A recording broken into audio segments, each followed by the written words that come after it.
Makilaman kung anong date siya talaga. Pwede kayo makita. Para makita ninyo. Recreation hall. Finished product nila. So for the first time mga kaibigan, nandito tayo sa Iwahig Pinal Farm. Para mas lalo kayo magkaroon ng idea. Recreation hall. Pwede po pumasok? Pwede kayo pumasok. Ito yung information nila. So minsan hindi yan nagtatali dun sa information na given na city. But you can just use that as well for your figure, for your facts. Ano po? Oh, nice. Ano ang tawag po dito? Recreational hall nila. Okay, so this is the recreational hall.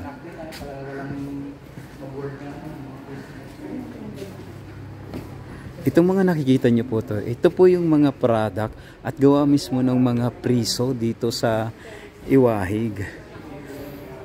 Nakakamangha na, alam mo kahit mga nakakulong yung mga nandito ay meron silang mga ginagawang produktong napapakinabangan para pagkakitaan.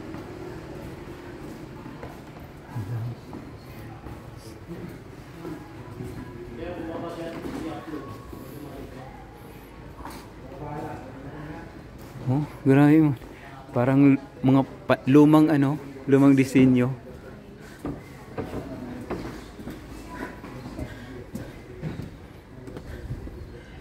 Nice. First time natin dito sa Iwahig Pinal Farm.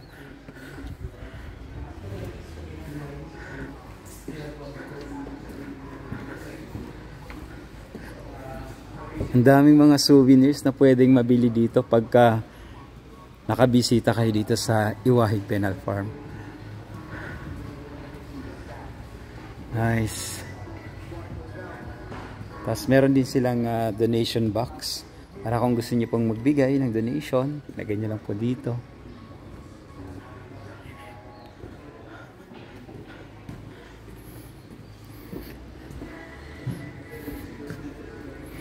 Itong ano to.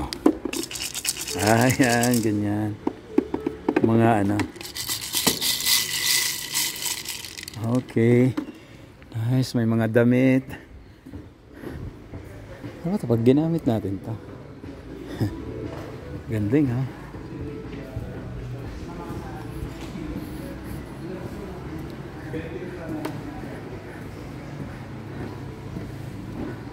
Yan.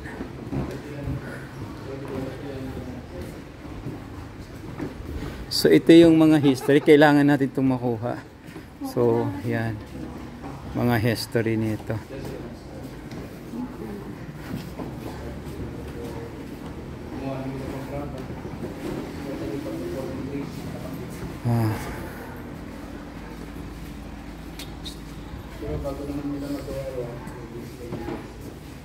Ano tayo? Kamusta naman ang ating feeling ng ano natin dito? Saya? May natutunan na. Oo. Iwahig Pinal Farm. Saan dito natin dinadala yung mga turista din dito sa area na to. Tingnan ko lang muna yung baba para makita ang istorya. Grabe, ganda oh.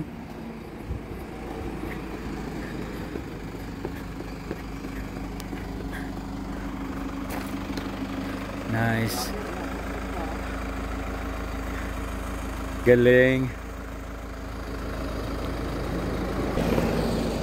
Yan. It's my first time dito sa Iwahig Pinal Farm. Yan. So maraming beses to soon. Mga ilang beses na tayo makakabalik dito.